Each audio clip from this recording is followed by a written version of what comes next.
Bueno, bueno, hoy continuando con el curso, vamos a seguir con el tratamiento de patologías que si bien pueden darse en la edad pediátrica, son prevalentes en el adulto, ¿sí?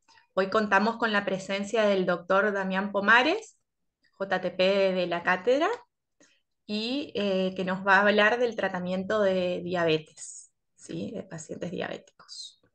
Así que toda la actualización sobre todo, ¿no? Cuando quieras, Damián, compartir pantalla. Muy bien, aguardame un segundito. Sí.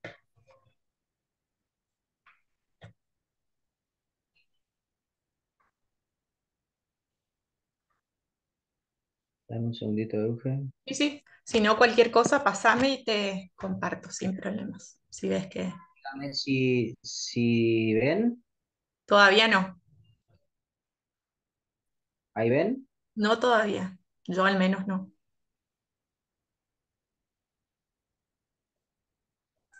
Dice, ¿Ahora? haga doble clic para habilitar el modo de pantalla completa, pero ni siquiera vemos en chico. A mí me está abriendo acá. A ¿Te ver, un abre? segundito. Ahí está, ahí sí. ¿Ahí está? Ahí está, falta agrandar nomás, maximizar.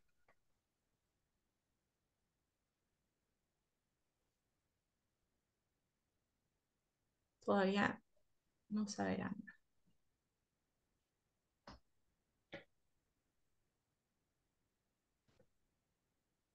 No, no sale Eugen ahí, porque yo Vos lo sabés estoy que viendo en grande. sale, pero no pantalla completa. A ver, un No sé segundito. si querés dejar de compartir y volver a compartir. A ver si es un tema de... Doc, hola, buenas tardes. Nosotros vemos bien. Yo Ah, lo yo veo. nomás soy...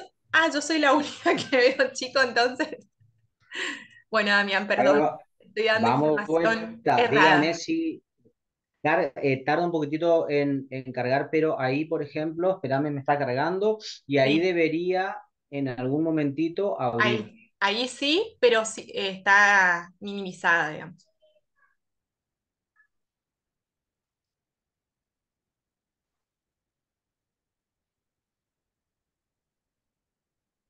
Los otros chicos, ¿cómo ven? A ver, espérame, ahí ya abro pantalla completa. El doc se Ahí veía bien, debería, espérame un pero ahora sí segundito. se ve minimizado. Se ve minimizado, Doc. Ahora, Sí, Ahora sí Ahora se ve sí. bien. ahora sí, ahí estamos. sí.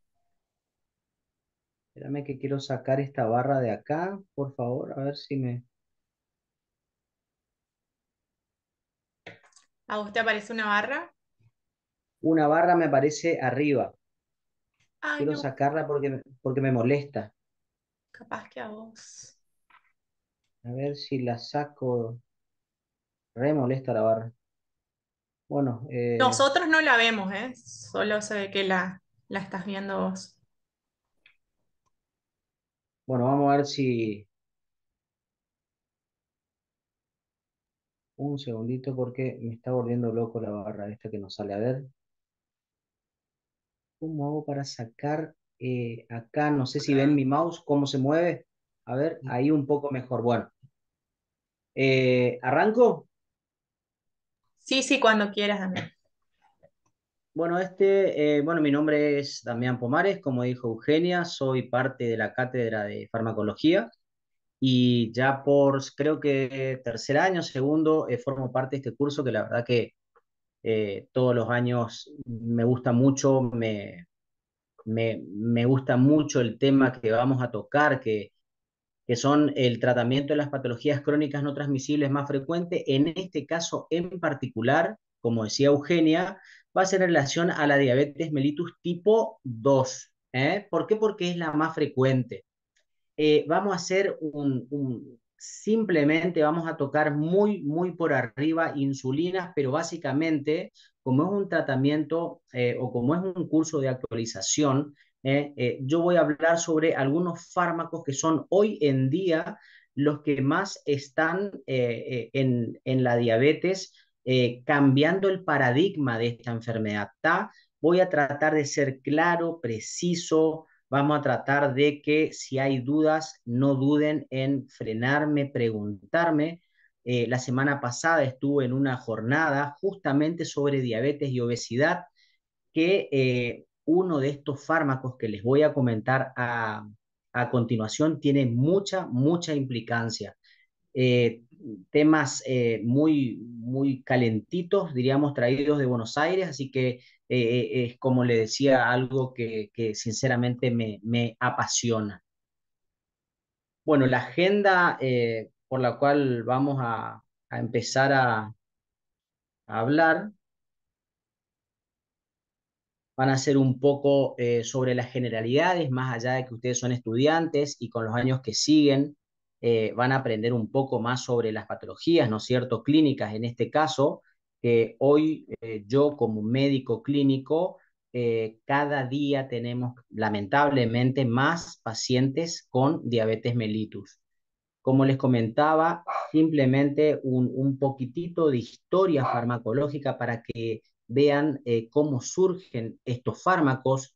La insulina misma tiene más de 100 años, pero hace no más de 15 años, como les decía, hubo un cambio en el paradigma por una consecuencia traído por un fármaco hipoglucemiante oral, para lo cual la FDA, que sería como la ANMAT de nuestro país, de la Argentina, la Food and Drug Administration, eh, trataba de ver cómo los fármacos antidiabéticos podían influir no solo en el manejo de la glucemia, ¿tá? Sino también en otros órganos que voy a tratar de mencionarlos para que vean cómo funcionan cada uno. En relación a estos hipoglucemiantes, voy a hacer hincapié en los nuevos fármacos con efecto incretina y glucosúricos, ¿está? Y al final de la charla, a modo de práctica, para que les quede como médicos generales, ustedes, más allá de que hagan cualquier tipo de especialidad, tienen que saber manejar las cuestiones básicas de cada patología y obviamente el fármaco que está dirigido para manejar, en ese caso, la diabetes. La diabetes, tenemos que saber que es una enfermedad metabólica, que es crónica, es decir, se diagnostica y dura toda la vida, y que se caracteriza por la presencia de hiperglucemia. Nosotros nos encontramos con pacientes que quizás vienen años por ahí con no muchos síntomas, como dice ahí. La aparición suele ser lenta, insidioso, y frecuentemente transcurre años o un largo periodo asintomático. Cuando ya nos encontramos con síntomas cardinales, van a ir aprendiendo a lo largo del año, a lo largo de los años de la carrera, síntomas cardinales de la diabetes, que son pérdida de peso, tomar mucha agua, ir mucho al baño como consecuencia de esta ingesta de líquido y perder peso. Bueno, ahí ya estamos llegando tarde. La idea, como médicos generales, es tratar de detectar cuanto antes esta patología, y de esta manera lo que nosotros vamos a evitar es que el paciente tenga daños o complicaciones microvasculares y macrovasculares. Las complicaciones microvasculares son las lesiones que genera la hiperglucemia en el ojo, en la retina, la llamada retinopatía diabética. Otro daño microvascular son las alteraciones en los riñones, para nosotros llamados la nefropatía diabética. Por eso, muchas veces, en un gran porcentaje de los pacientes, cuando no tienen un control, ¿cómo terminan? Con la diálisis. Otro problema es la afección de los nervios periféricos, generando la famosa neuropatía diabética. Ustedes sabrán que estos pacientes tienen muchas más chances, si no se cuidan, de terminar con amputaciones a diferentes niveles. Las complicaciones macrovasculares, ya estamos hablando de los problemas del corazón, todo lo que sea cardiovascular, infarto agudo de miocardio y accidente cerebrovascular.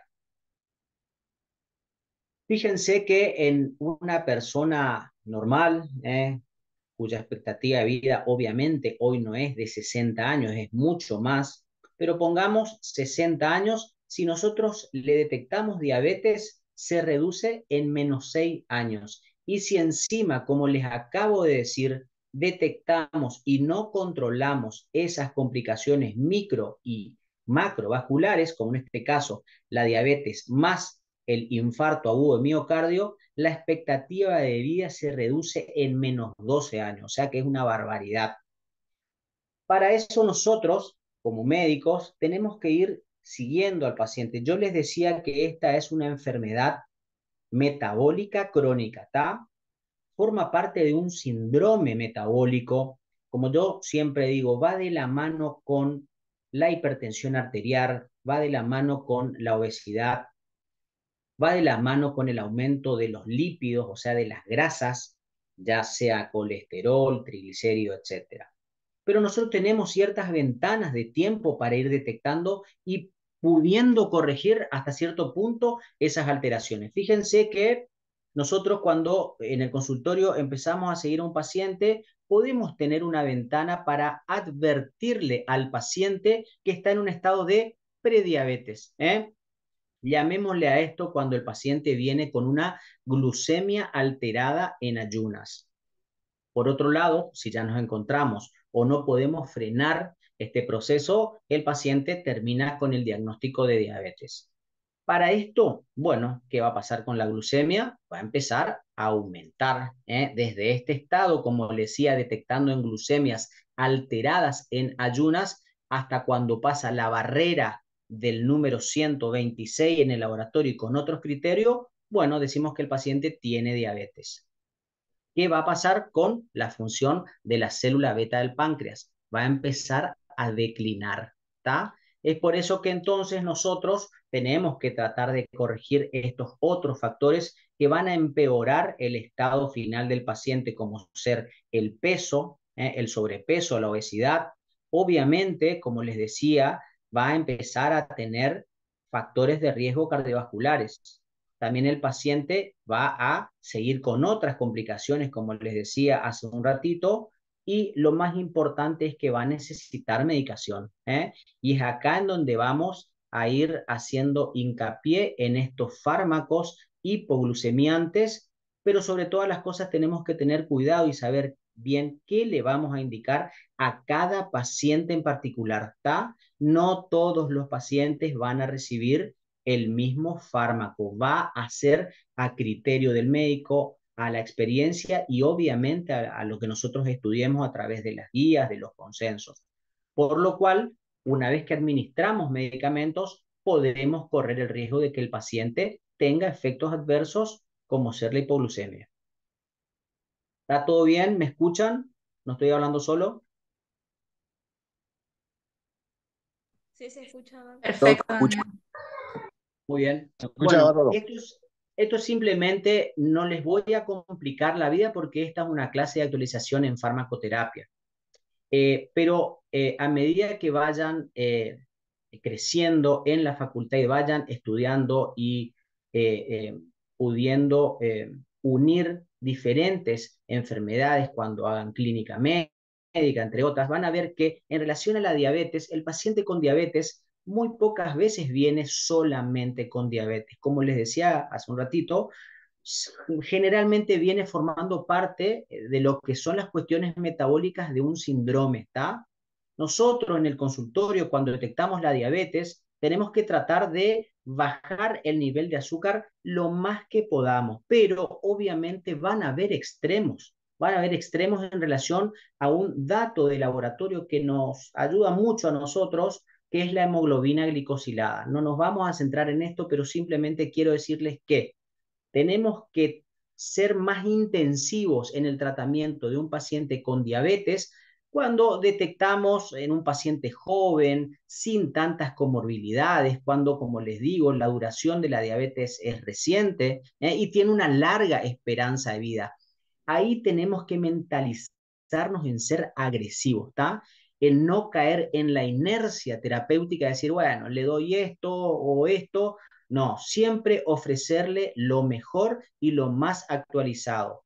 En el otro extremo tenemos el paciente ya con muchas comorbilidades, un paciente, no sé, oncológico, con expectativa de vida mucho más pequeña, mucho más chica, mucho más corta. Entonces, bueno, ahí ese parámetro de hemoglobina glicosilada, en vez de ser de 6,5, y lo podemos tirar a 9, ¿está?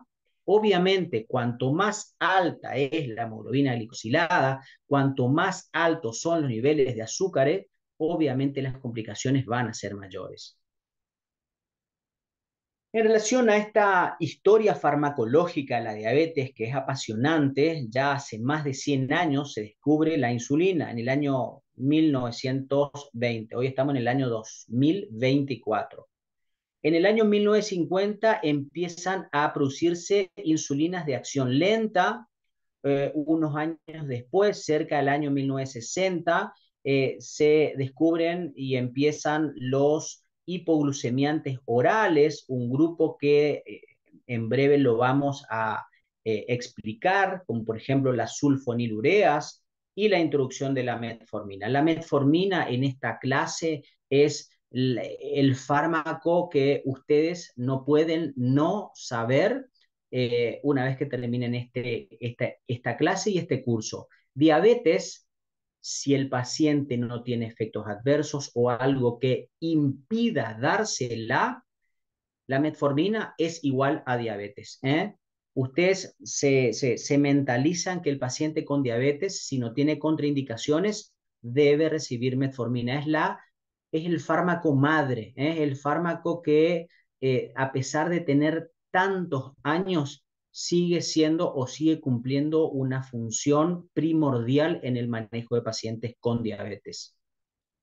A lo largo de los años, estos agentes hipoglucemiantes, bueno, fueron apareciendo o mejorando otros fármacos, en el caso de las insulinas humanas recombinantes, las sulfonilureas de segunda generación, aparecieron otro grupo de fármacos hipoglucemiantes, pero acá hay un antes y un después. En el año 2008, si no me equivoco, ahora lo vamos a mencionar, hay un antes y un después con el inicio y el descubrimiento de ciertos fármacos que, como les decía desde el comienzo de la clase, cambiaron el rumbo de la diabetes.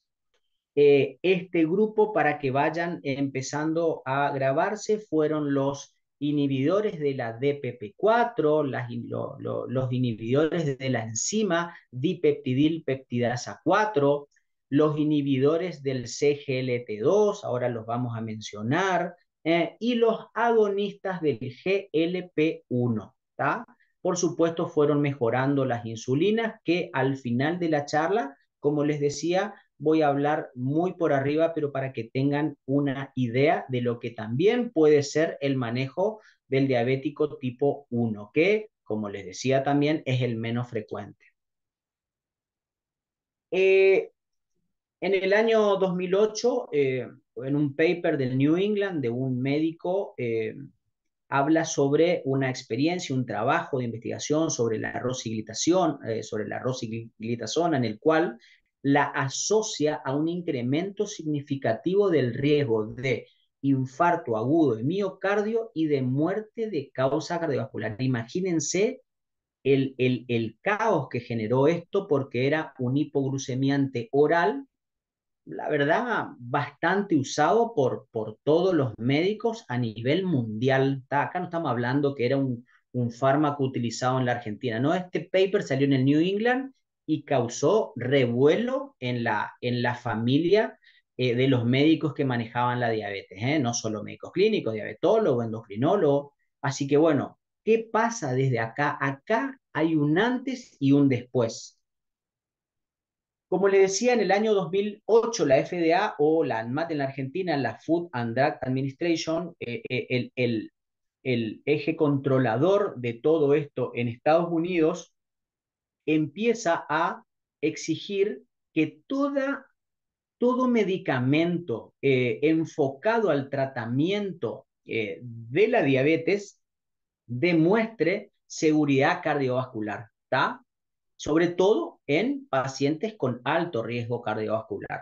De por sí, cuando nosotros clasificamos a un paciente con diabetes tipo 2, la diabetes del adulto, para que ustedes más o menos se familiaricen.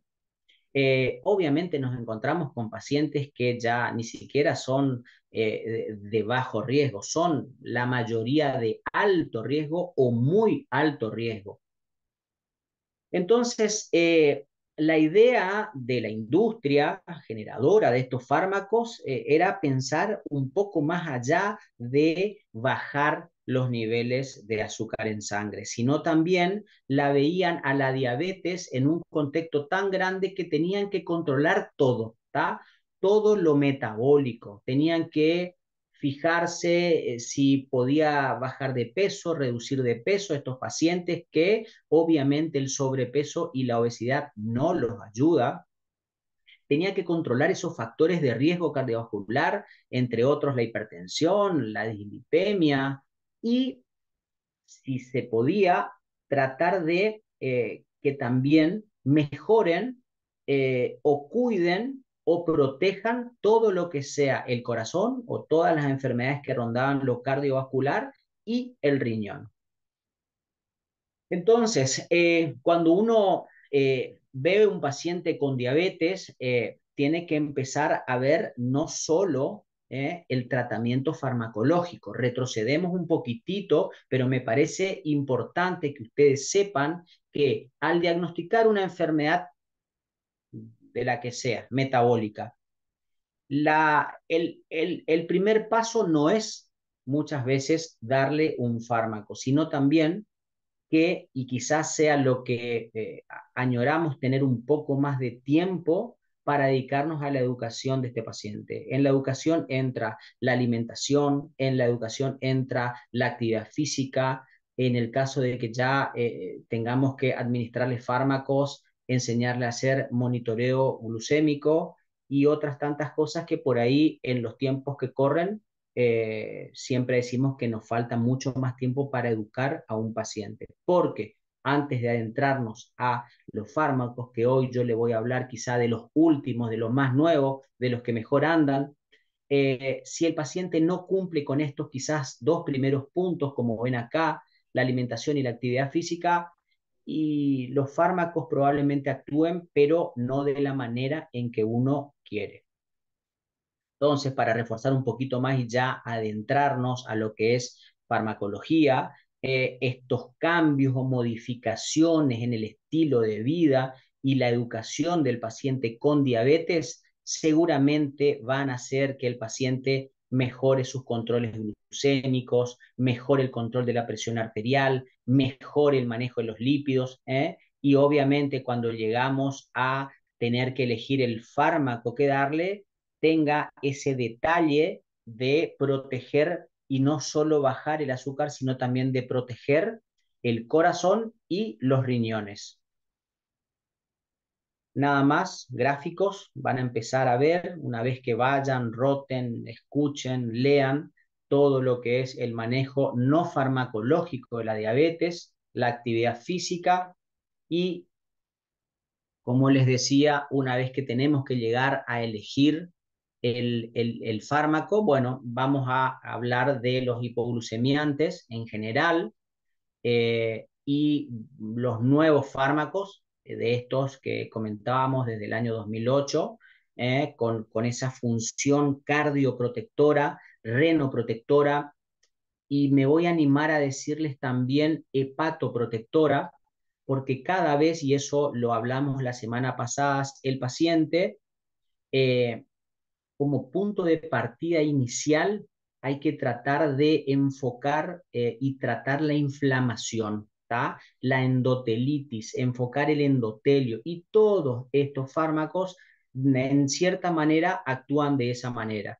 Entonces, se mencionaba, y yo lo acabo de describir, la protección cardiovascular en relación al corazón, al riñón, y hoy también lo nuevo es tratar el hígado, ese hígado graso que tanto también nos repercute en el manejo de la diabetes. Bueno, estos fármacos también tienen que empezar a actuar y mejorar esa función.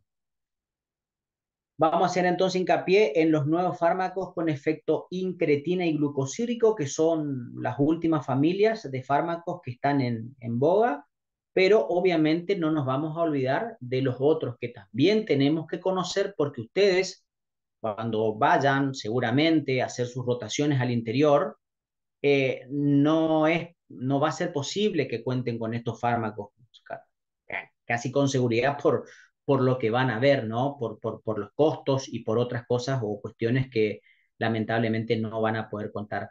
Para lo cual se necesita saber los fármacos bases para el tratamiento de la diabetes. De Fronso es un médico que vio más allá de el manejo de la glucosa, del descenso de la glucosa. Él estudiaba cada órgano en particular y detectaba, y ¿por qué hago hincapié en esto? Porque los fármacos van a estar actuando sobre todos estos niveles, sobre todos estos órganos. Entonces, tenemos que saber que la diabetes, la fisiopatología, se produce por defectos múltiples, como ven acá.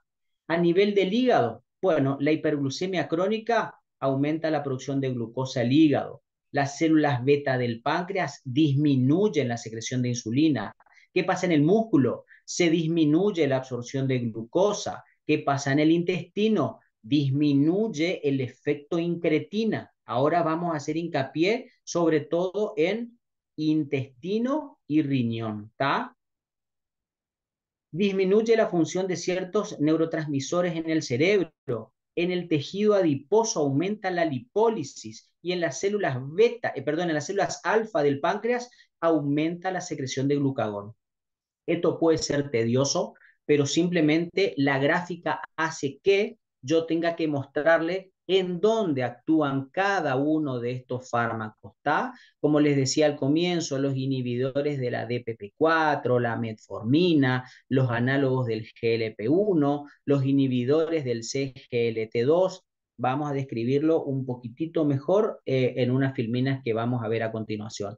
Pero sépanse que, por ejemplo, las sulfonilureas aumentan la secreción de insulina en el páncreas. Los inhibidores de la DPP4 inhiben la degradación de incretina, aumentando la secreción de insulina. Por ejemplo, la metformina a nivel del hígado disminuye la generación de glucosa, a nivel del intestino disminuye la absorción de glucosa. Los inhibidores del CGLT2 van a actuar a nivel del riñón, básicamente aumentando la excreción de glucosa. Bueno, en fin, para que vean que cada uno de los grupos farmacológicos tiene, de acuerdo a la descripción fisiopatológica de Fronso, tiene que actuar en diferentes niveles para poder descender y manejar esa hiperglucemia crónica. En resumen, algo de sulfonilureas, que es un grupo farmacológico que, bueno, todavía se usa, ¿eh? Eh, pero quiero aclarar que, por ejemplo, la glibenclamida hoy en día prácticamente está fuera del mercado. Hace no muchos años, en los hospitales, en las obras sociales, obviamente nos daban la glibenclamida como una sulfonilurea, pero por ciertos efectos adversos se la fue dejando de lado. Sí está la glimepirida y la glicacida, que son todas de la familia de las sulfonilureas, y como verán, estos fármacos, ¿cuál es la acción? Como decía hace un ratito en el gráfico, estimulan la liberación de insulina, ¿está? Eh, la ventaja que tiene, para lo cual todavía obviamente está en el mercado, y quiero que sepan que la que le acabo de decir, la glibenclamida, quizás en el interior, quizás en los hospitales de ciertas ciudades, quizás en las salas, todavía tengan. Entonces ustedes tienen la obligación de saber, pero también de prestar atención, que cuando veamos los efectos adversos tengan un poco más de cuidado. Tienen también que saber que al estimular la liberación de insulina, este medicamento se indica 15 minutos antes de la comida, ¿ok? Las ventajas, como les decía, son de bajo costo, por lo cual sigue en varias localidades, seguramente el interior y en varias partes de la Argentina, ¿está? Hablando exclusivamente de la glibenclamida, ¿eh? Nosotros por ahí, cuando solicitamos por las obras sociales, ya asociaciones de, por ejemplo, la metformina con la glibenclamida, ya prácticamente no hay en el mercado. Sí hay asociaciones de metformina con glimepirida, ¿está? ¿Para qué surgen o por qué existen estas asociaciones? Porque lo que nosotros tenemos que tratar dentro de esa educación es que el paciente tenga adherencia al tratamiento. Entonces, en vez de eventualmente tener que indicarle 4 pastillas, como ahora voy a explicar, la metformina, cuándo se da, cómo se da, que es la droga o el fármaco madre, antes teníamos que dar metformina almuerzo, metformina cena, supongamos glibenclamida almuerzo, glibenclamida cena. Eran 4 pastillas. Entonces, hoy, bueno, hace quizás un par de años, lo que se hace es asociar y en un solo comprimido tenemos esos 2 fármacos. Posibles efectos adversos de las sulfonilureas. Por eso, también, cuando asocian, vamos a ver a continuación, otros efectos adversos de otros fármacos que podrían generar hipoglucemia. Bueno, tener cuidado la asociación de sulfonilureas con otro fármaco que genere hipoglucemia, ¿está? Entonces, creo que lo que quiero que les quede dentro de las sulfonilureas es que un efecto adverso, no digo sumamente frecuente, pero que cuando aparece no es lindo, es la hipoglucemia, ¿está? Obviamente, otro efecto adverso que tampoco nos ayuda, como decíamos, es que genera aumento de peso, un cierto aumento de peso, ¿está? Así que como fármaco mejorador de todos los aspectos cardiovasculares, para dentro de los cuales está la obesidad, no nos serviría. El fármaco que sigue es el fármaco más importante, creo yo, que en todas las guías de los congresos, de inclusive este año, 2024, 23 y muchas décadas para atrás, siempre está después de modificación del estilo de vida, es la metformina, ¿está? Todavía no se la logra sacar, aunque quizás mucha gente quiera que se corra a un lado. ¿Por qué? Porque es un fármaco tan noble y muy económico, ¿está? Es muy económico y tiene una acción muy, muy buena y específica en el manejo del paciente con diabetes. Entonces, paciente con diabetes, ustedes en el consultorio tienen que saber que si no tiene ciertas contraindicaciones, es un paciente que debe tomar la metformina. Las dosis varían, las presentaciones varían, tenemos comprimidos de metformina, estamos hablando de hipoglucemiantes orales, ¿ok? Tenemos comprimidos de 500 miligramos, de 750 miligramos, de 850 y hasta de 1 gramo. Las dosis máximas no deben pasarse los 2 miligramos, los 2 gramos. La acción, decíamos hace un ratito, que inhibía la liberación de glucosa del hígado y es un insulino sensibilizante, ¿tá? Como dice ahí, mejora la sensibilidad a la insulina, para lo cual tenemos que dar después de las comidas. Hay veces que nos encontramos que un paciente obviamente viene con muchos fármacos tomando. Yo, médico clínico en el consultorio, muchas veces recibo pacientes que sinceramente pueden estar tomando 8, 10, 12, 14 pastillas.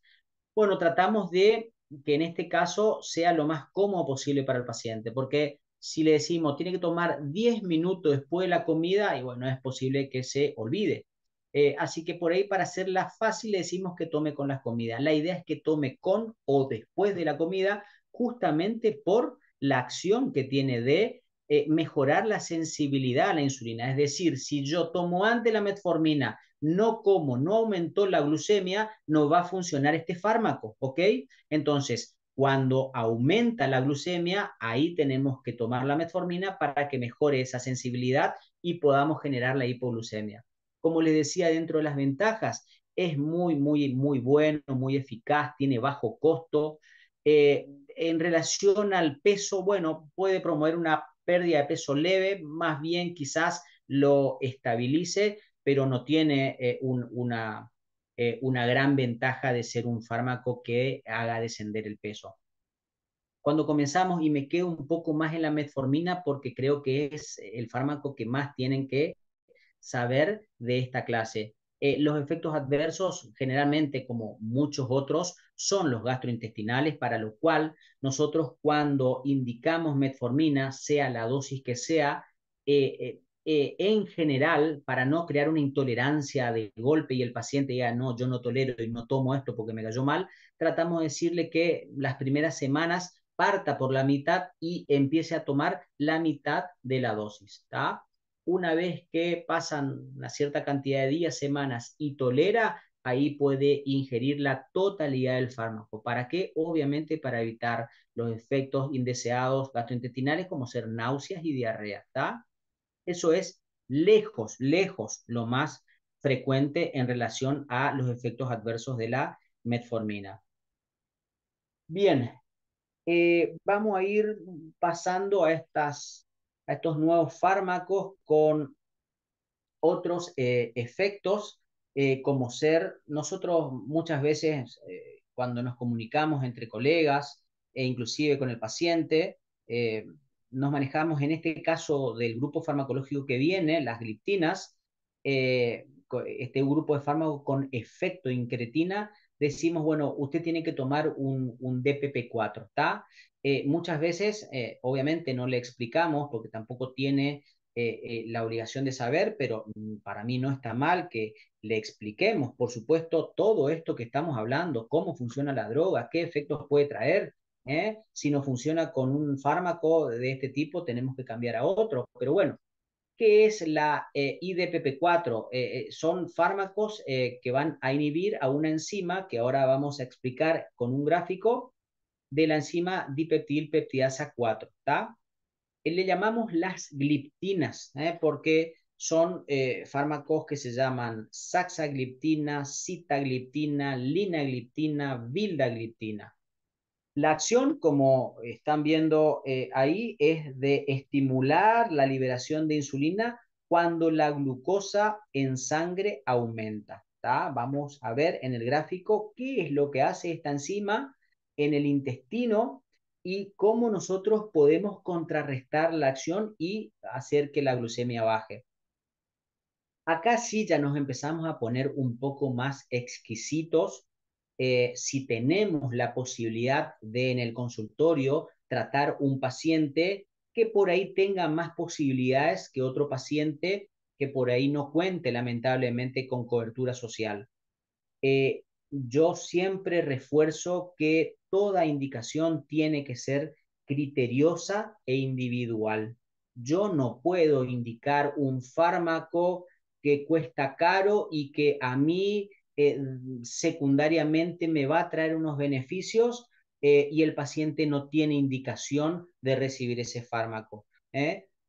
Siempre voy a recalcar que cada vez que uno tenga la decisión de prescribir un fármaco, tiene que verlo al paciente en su totalidad, sea el médico que sea, sean gastroenterólogo, oftalmólogo. Obviamente no van a manejar, el que sea un oftalmólogo no va seguramente saber cómo manejar un paciente con diabetes, pero ustedes están estudiando, ustedes se van a formar y ustedes van a estar en todo tipo de lugares en donde estas situaciones se les puedan plantear. En relación a estos fármacos que vamos a empezar a hablar ahora, si tenemos la posibilidad de prescribirlos para que el paciente tenga ventajas, obviamente tendremos que prescribirle. ¿Como cuáles? Como el peso. Digo esto por que el paciente con diabetes tipo 2, como les decía ya varias veces, no solo tiene el azúcar alto, generalmente también tiene como mínimo sobrepeso, ¿está?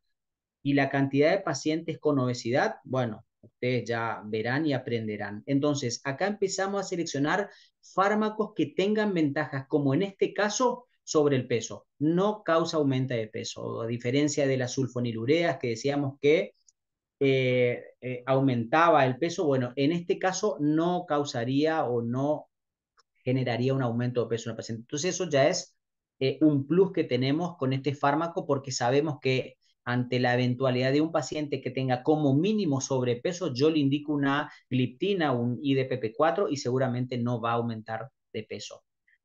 También es un fármaco muy seguro, a diferencia de las sulfonilureas, por eso digo que las sulfonilureas no van a desaparecer, digo, algunas quizás ya no tengan tanta influencia como tenían antes, como la glibenclamida. Entonces, hoy ya estamos prescribiendo fármacos que, así como no aumentan de peso, también no generen hipoglucemia. Los síntomas neuroglucopéptidos no son lindos. El paciente no se siente bien, se puede desmayar, se puede morir de una hipoglucemia. Son conscientes de eso. La hipoglucemia puede matarle a una persona. Entonces no es solo la sensación de que tengo hambre, tengo sed, empiezo a transpirar, me baja la presión, el paciente se puede morir, ¿tá?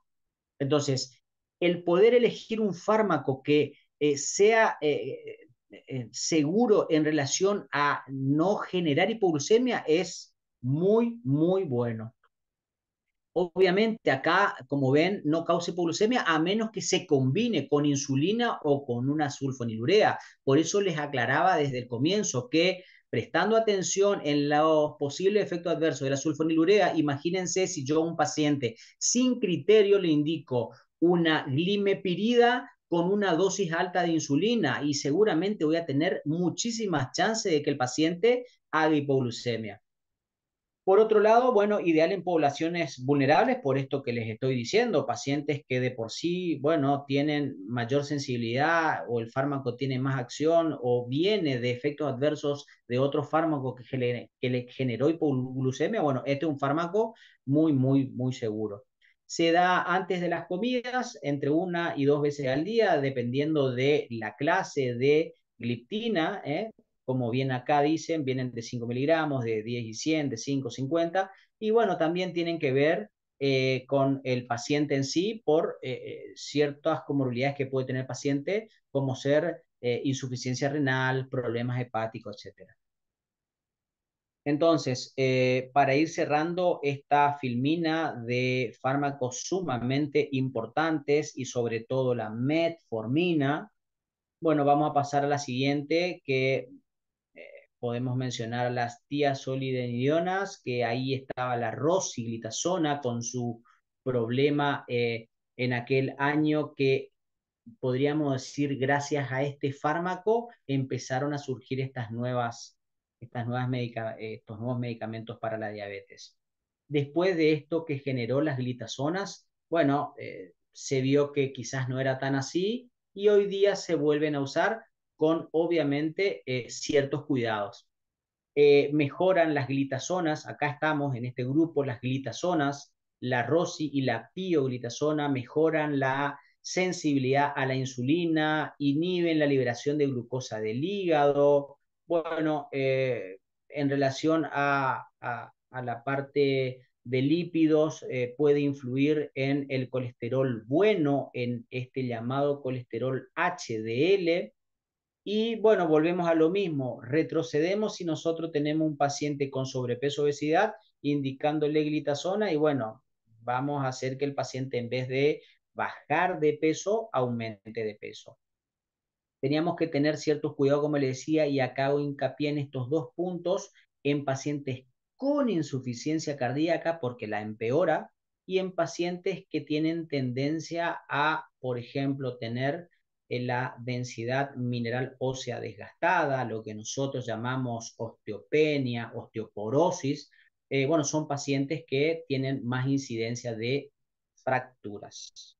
Entonces, creo que como punto importante en ese paper y por culpa de eso hoy empezamos a hablar de todos los fármacos que tenían que tener esa repercusión cardiovascular y renal. Bueno, las glitazonas tenemos que tratar de evitarlas en personas con un diagnóstico certero de insuficiencia cardíaca o de alguna otra enfermedad cardiovascular.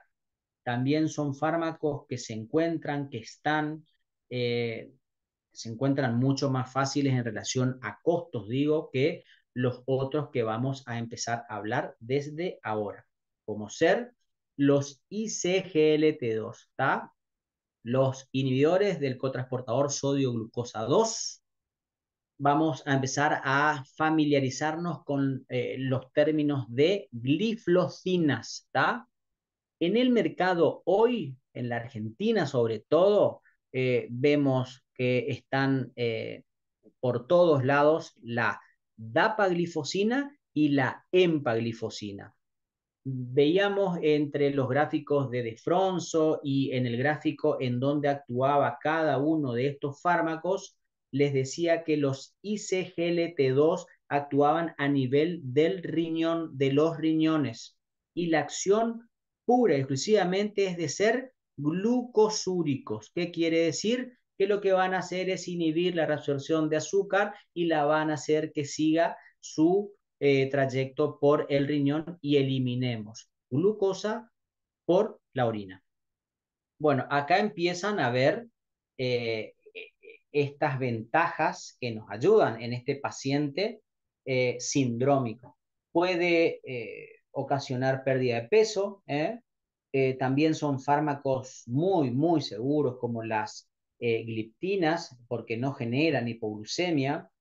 Y bueno, acá de a poquito vamos a ir haciendo hincapié porque son estos nuevos fármacos los que a partir del problema de las glitazonas empezaron a descubrir que no solo bajaba el azúcar, sino también que tenían una excelente cardioprotección y nefroprotección. Entonces, estos fármacos también están indicados en pacientes con insuficiencia cardíaca e insuficiencia renal.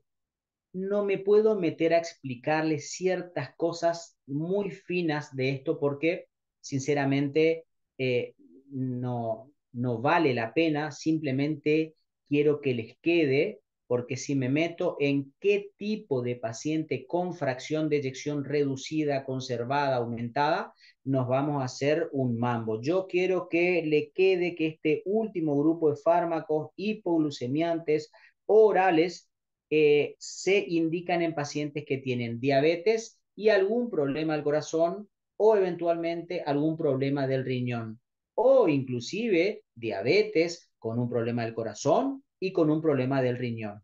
¿Ok? Bien. Al eliminar azúcar por la sangre, imagínense, hacen que un líquido sea dulce.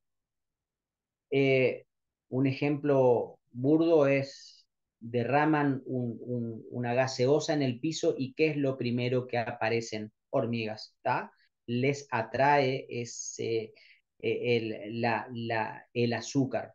Acá pasa algo parecido. El paciente empieza a eliminar, obviamente, como mecanismo de acción del fármaco en sí, azúcar por la orina y si no tenemos cuidado, lo que puede pasar y tenemos que advertirle al paciente son los efectos genitourinarios de las vías urinarias a nivel ginecológico, candidiasis y infecciones genitales graves y poco comunes. Quizás me refiera a ciertos tipos de pacientes que he tenido en el consultorio cuando estos fármacos hace ya 8 años por lo menos los empezamos a utilizar con mucha más frecuencia. Muchos pacientes venían derivados del urólogo con prácticamente casi conductas quirúrgicas que simplemente eh, retirando el fármaco automáticamente con el transcurso de los días mejoraba la infección y se solucionaba el problema. Hoy inclusive, hoy hace no mucho, hace un año o dos máximo, en los congresos, en las jornadas, se dice que inclusive no se retire el fármaco si no se trate la infección, porque no dejan de ser balanopostitis, candidiasis u otras infecciones que con tratamiento específico van a mejorar. Estos fármacos se dan una vez al día, ¿tá? O sea que son sumamente sencillos de tomarlos y de que el paciente adhiera al tratamiento, porque nos lo estamos dando cada 8 horas, cada 6 horas, es una vez al día. También tener cuidado, que no me meto mucho en esto, a medida que vayan aprendiendo un poco más de medicina, van a saber que muchos de estos fármacos tenemos que tener cuidado con otros órganos, ¿no? Con el hígado, tenemos que tener cuidado con el riñón, con la fracción de aclaramiento, y bueno, el clearance es justamente eso. Tenemos o podemos darlo como otros fármacos que no mencioné, las gliptinas, hasta cierto nivel de filtrado, ¿ok? Pasando eso, estarían suspendida la administración de estos fármacos. ¿Vamos bien? ¿Alguien quiere preguntar algo? Sigo, estoy acá para lo que ustedes necesiten. ¿Seguimos? Sí, Doc. ¿Alguna duda? No, no, todo perfecto. No estoy hablando muy rápido. Digo, bueno, vamos a ir pasando a otro grupo farmacológico que ya no es un hipoglucemiante oral. Vamos a empezar a hablar de algunos fármacos inyectables y estos son los análogos del GLP-1. Para familiarizarnos, como les decía, con los nombres, ya sea gliptinas, glifosinas, acá vamos a hablar de la dulaglutida, la liraglutida y la semaglutida. Bueno, la acción básicamente de este grupo farmacológico, que los tres que les mencioné son quizás los que hoy se encuentran comercializados en la Argentina, más conocidos algunos que otros, pero tenemos que saber, y ahora les voy a explicar, que la acción básicamente es la de estimular la liberación de insulina. Pero este es un dato importante, es glucosa dependiente. Ahora les voy a comentar por qué. Tiene ventajas increíbles, actúa a nivel del sistema nervioso central y de otros tantos órganos, suprimiendo el hambre, eh, promueve la pérdida de peso, están indicados básicamente en obesidad y enfermedad arteriosclerótica. Fíjense esto, los ICGLT2, ahora les voy a mostrar en una gráfica, acuérdense de esto, ICGLT2 indicados en pacientes con insuficiencia cardíaca y problema de los riñones. Análogos del GLP-1 indicados en obesidad y enfermedad aterosclerótica. Este es un grupo farmacológico que hace ya unos años los tenemos. Hace no mucho tiempo se hizo, después de una noticia muy famoso, porque era el fármaco que venía a cambiar la obesidad en los famosos creyendo que porque uno compre y se aplique iba a bajar de peso y se iba a terminar la historia. No es tan así, ¿tá? Por eso vuelvo a repetir que toda indicación y prescripción médica tiene que ser criteriosa. Los pacientes hoy en mi consultorio, al enterarse de este grupo farmacológico, vienen con la mano levantada y dicen, dame esto porque quiero bajar de peso. No es así. Tenemos la función de educar, explicar y decirle como médicos que somos qué es lo que está bien y qué es lo que está mal. ¿Ok? Ventajas, como les decía, son todas estas y al actuar en la luz intestinal, al igual que otros fármacos, los efectos adversos más frecuentes van a ser los gastrointestinales, como ser náuseas y vómitos. Vamos a ir acelerando un poquito. Eh, bueno, recalcando porque esto era lo que yo quería que en la clase les quede. Estos quizás últimos fármacos más actualizados, más nuevos, algunos tienen más años, otros menos, pero no tienen 100 años como la insulina, tienen 15 años o un poquito más y algunos otros mucho menos, ¿está? Fármacos con efecto incretina, para ir resumiendo, los agonistas del GLP-1 y los inhibidores de la dipeptidilpeptidasa 4. Las hormonas incretinas son péptidos que se liberan en el intestino en respuesta a la presencia de nutrientes en el lumen intestinal. ¿Está? Estos son los responsables del 50 al 70% de la secreción de insulina. Las principales incretinas, el péptido similar al glucagón, y el péptido insulinotrópico dependiendo de la glucosa, el GLP-1 y el GIP. Bien, vamos a seguir. Como les decía, las acciones del GLP-1 no solo son a nivel intestinal, ¿está? Aumentando la sensibilidad a la insulina, generando cierta cardioprotección, a nivel del cerebro también, protegiéndolo y como un efecto que mencionaba hace un ratito, disminuyendo el apetito y de esa manera en el estómago, disminuyendo el vaciado gástrico, enlenteciéndolo y de esa manera de a poquito vamos a ir entendiendo por qué actúa sobre el peso, por qué baja la glucemia y acá básicamente cómo actúa. Si yo me voy a este GLP-1, este péptido, tenemos que saber que tiene una vida media muy, muy corta en el intestino, menos de 2 minutos, ¿está? Entonces, en relación a este grupo farmacológico que yo estoy hablando, a los agonistas del GLP-1, los agonistas del receptor del GLP-1 van a ser resistentes a la acción de la DPP4. ¿Por qué? Porque va a crear niveles suprafisiológicos del GLP-1 natural. ¿Cómo? Bueno, de esta manera. Acá tenemos el receptor del GLP-1 y estos van a ser nuestros GLP-1, los de color amarillito. Acuérdense que dura muy poquito tiempo en el intestino. Si nosotros vemos la acción de estos péptidos, vamos a hacer que se generen niveles suprafisiológicos y va a actuar mucho mejor que si no hubiese un agonista. ¿Cuáles son las acciones? Bueno, las acciones son básicamente, a diferencia de otros fármacos que tienen una influencia muy, muy positiva sobre la hemoglobina glicosilada, eh, eh, eh, ese, ese dato de laboratorio que les hablaba al comienzo, en un extremo y en otro, de ponerlo muy, muy bajito en un paciente con reciente diagnóstico y muy, muy alto, por decirlo, en pacientes ya con muy baja expectativa de vida o con un problema oncológico, lo que fuese. Bueno, si nosotros tenemos un paciente con ciertas características y queremos que la hemoglobina glicosilada baje, bueno, este es un fármaco prototipo, ¿está? La potencia biológica es muy superior a la de, por ejemplo, el otro grupo farmacológico de los inhibidores de la DPP4. Esta bajada de peso es muy, muy sutil en el sentido de que, perdón, no es sutil, no es de 1 a 3 kilos. Dependiendo del grupo farmacológico, puede bajar más o menos en cuanto a porcentaje, ¿está? Puede llegar a bajar hasta el 10% del peso corporal total.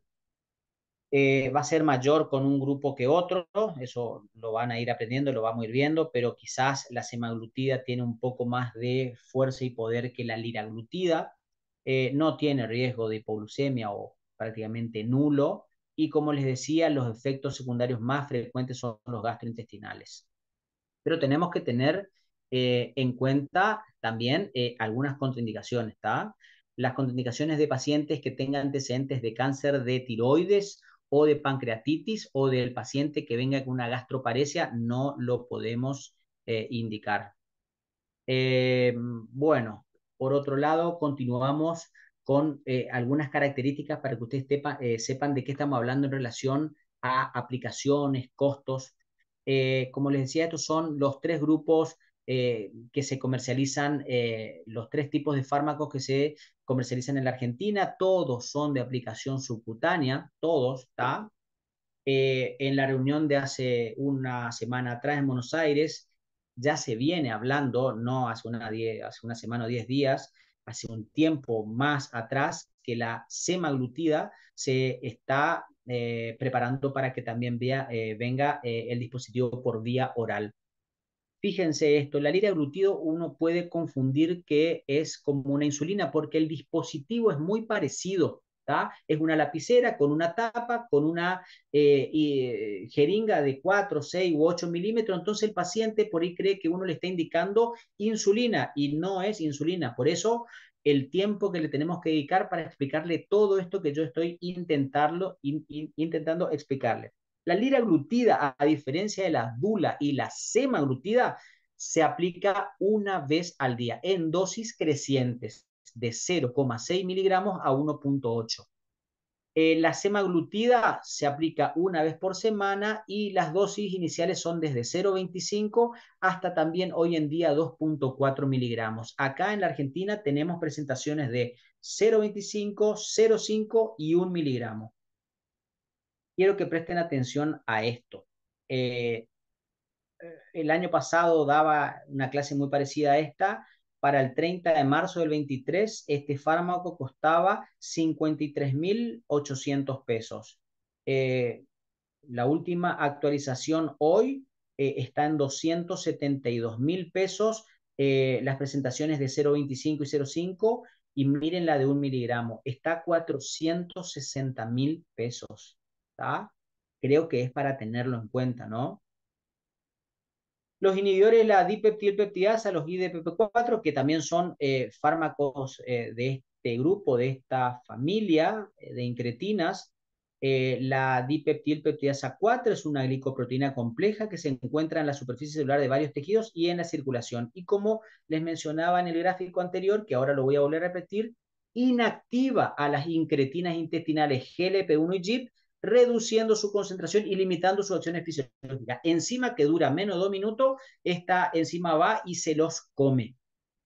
Entonces, pasamos al cuadro de acá. Inactivados por la enzima dipeptilpeptidasa 4, los inhibidores de la enzima DPP4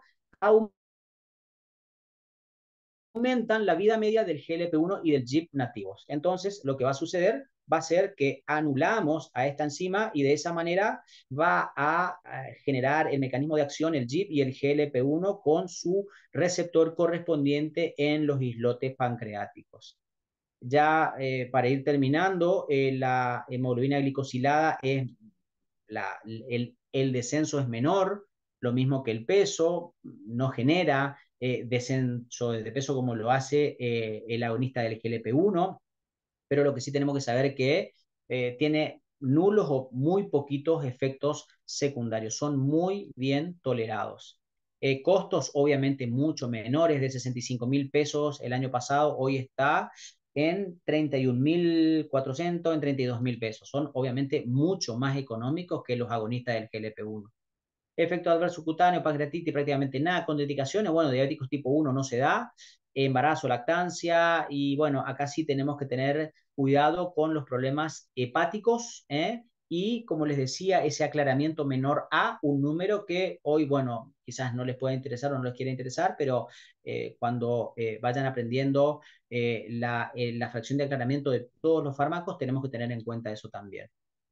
Bueno, lo mismo, gliptinas, una vez al día, tener en cuenta estas contraindicaciones y efectos que decíamos. En resumen, los agonistas del GLP-1 tienen gran efectividad para el control de la glucemia, sin riesgo de hipoglucemia, mucho beneficio y seguridad cardiovascular y renal, son inyectables. Hasta ahora pongo porque obviamente existe, quizás en Europa, Estados Unidos, el fármaco por vía oral también una vez por semana, o sea que es excelente. Los efectos adversos más frecuentes gastrointestinales, pero el costo es altísimo. A diferencia de los IDPP4, que tiene un costo caro, obviamente, los efectos adversos son muy poco frecuentes, a diferencia de este que es inyectable, son por vía oral y también tienen seguridad cardiovascular y renal.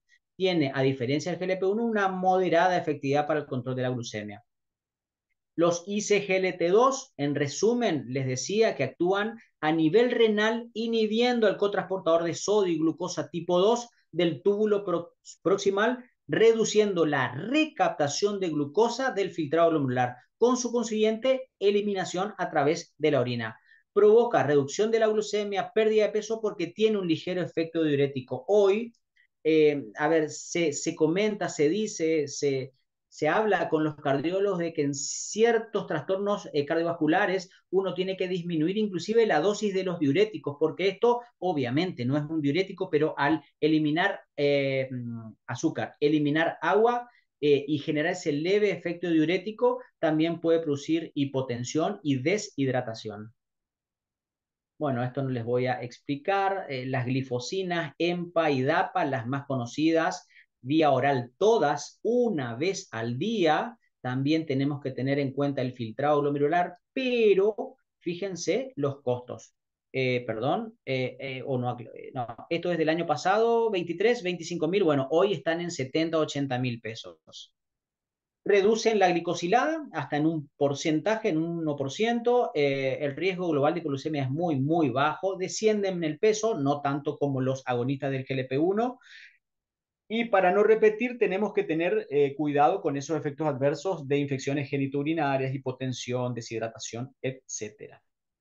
Finalmente, lo que les decía, en las guías de práctica, el paciente que nos viene y de acuerdo a los estudios vemos que predomina enfermedad cardiovascular ateroesclerótica o si el paciente tiene un predominio de insuficiencia cardíaca y enfermedad renal crónica, bueno, vamos a elegir qué fármacos. ¿Cuáles? Los agonistas del GLP-1 o los ICGLT2. Los agonistas del GLP-1, cuando predomina, les decía yo, la enfermedad cardiovascular ateroesclerótica y cuando predomina la insuficiencia cardíaca y la enfermedad renal crónica, vamos a elegir los ICGLT2. Eso es, chicos, a grandes rasgos, ¿está? Entonces, nosotros en toda guía, consenso, siempre vamos a tener cambio en el estilo de vida, modificación en el estilo de vida, metformina si no tiene contraindicaciones y ahí podemos empezar a jugar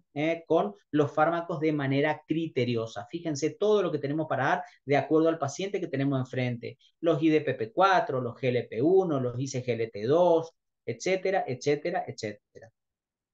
Bueno, y rápido por insulina termino, rápido el objetivo, siempre cuando uno administra insulina, por supuesto que hay pacientes diabéticos tipo 2 que en ciertos casos pueden llegar a tener que utilizar insulina. No es exclusivo del paciente con diabetes tipo 1. El paciente con diabetes tipo 1 tiene un déficit total de insulina. No hay manera de que reciba una hipoglucemia oral. Entonces acá nos centramos en el manejo de la insulina. La insulina tenemos que nosotros conocer la acción para tratar de mimetizar la secreción fisiológica. En el desayuno, un pico, en el almuerzo, en la cena. Entonces, dependiendo de qué tipo de insulina demos, larga, basal, con duración larga o insulina rápida con las comidas, nosotros vamos a atacar esos niveles que van a ir subiendo. Tenemos diferentes tipos de insulinas rápidas, ultra rápidas, lentas, más lentas. Tenemos la NPH que es de duración intermedia.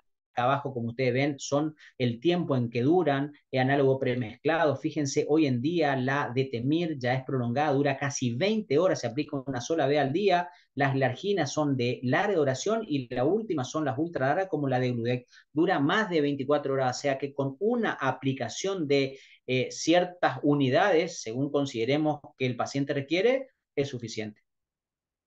Bueno, nada, casos clínicos, ya no me voy a quedar en esto, simplemente resaltar que paciente con, por ejemplo, un infarto agudo de miocardio, insuficiencia cardíaca, acuérdense, ciertos fármacos estaban contraindicados en este tipo de pacientes. Si nosotros tenemos un paciente con hipoglucemia, probablemente no elijamos un hipoglucemiante que genere hipoglucemia, ¿está? Entonces, nosotros lo que tenemos que hacer es seleccionar cada tipo de paciente y de esa manera suspender el que consideramos que no está bien que reciba y ver cuál sí puede recibir. Obviamente acá la decisión va a ser tan grande que no vamos a terminar ni en una ni en 20 clases, pero por lo menos de mi parte me gustaría que les haya quedado una idea de estos últimos grupos farmacológicos, de estos fármacos con efectos incretina, los IDPP4 y los GLP-1 y los fármacos que eliminan glucosa por orina, los glucosúricos, que son los ICGLT2. Estos tres grupos farmacológicos son lo último en diabetes, pero siempre, siempre, siempre saber que más allá de que esto es lo último, lo más caro, lo mejor, la metformina, que quizá en esta clase no se le dio el interés que puede llegar a tener, es un fármaco que no se puede dejar de usar en la diabetes. Bueno, creo, Euge, que con esto terminamos, ya termino, nada de esto. Esto en todo caso lo ponemos o léanlo con tranquilidad cuando Eugenia Suba el grabado. la clase. Sí, excelente, muy bueno, muy bueno. Sobre todo esto que mencionaste al final, de remarcar el tema no solamente del tratamiento farmacológico, sino del no farmacológico, de la metformina como primera línea y sobre todo lo que mencionaste hoy de no solamente ver la efectividad y el costo también, sino también eso que mencionaste de la seguridad en cuanto por ahí a las contraindicaciones o por ahí los reportes de seguridad que se van viendo desde las diferentes agencias regulatorias, como esto que mencionaste, el cáncer de tiroides y de páncreas en los análogos de la GLP-1, ¿sí? De ilio, gastroparesia también, ¿sí? Entonces, por ahí advertir al paciente de estos riesgos y, bueno, monitorear, ¿no es cierto? Como vos bien dijiste, que es una terapia personalizada. Si bien hay guías de práctica clínica y hay estandarizados, pero uno tiene que ir guiándose por la respuesta del paciente, ¿no? Totalmente, son guías, cada paciente es único, a cada paciente lo tenemos que estudiar en su totalidad, no nos podemos centrar solo en un efecto de descenso de la glucosa. Hoy tenemos la posibilidad de elegir un tratamiento que, como les digo por última vez, no solo baje la glucosa, sino Eso. que mejore la función del corazón, que mejore la función del riñón, de los riñones, que hoy, hace poquito, como te digo, se está empezando a hacer hincapié en el NASH, en el hígado graso no alcohólico. Esto es un mundo, pero bueno, en relación a las preguntas que les vamos a dejar para que contesten, son preguntas obviamente básicas, y ante cualquier duda que tengan, nos escriben, respondemos, y aprovecho para que, bueno, a medida que vayan avanzando, bueno, nos visiten en los hospitales, en el consultorio, hagan prácticas, porque esa es la manera de que ustedes esta materia que es tan importante la puedan llevar a la práctica sabiendo cómo, cuándo indicar, porque obviamente también pueden indicar un fármaco que les va a dar un efecto adverso que nunca más se van a olvidar, por más de que sea el mejor, el más caro, el más lindo, Exacto. se aprende en la práctica. Y esto que mencionaste, Damián, que muy bien recalcaste en toda tu clase, el tema no solamente de la hiperglucemia, sino también de la hipoglucemia como efecto adverso que puede ser mortal, ¿no es cierto? Entonces eso también tenerlo en cuenta, ¿no? De estos agentes. Totalmente, así es, Euge. Bien, bien, bien. ¿Alguna pregunta? Yo dejo de grabar.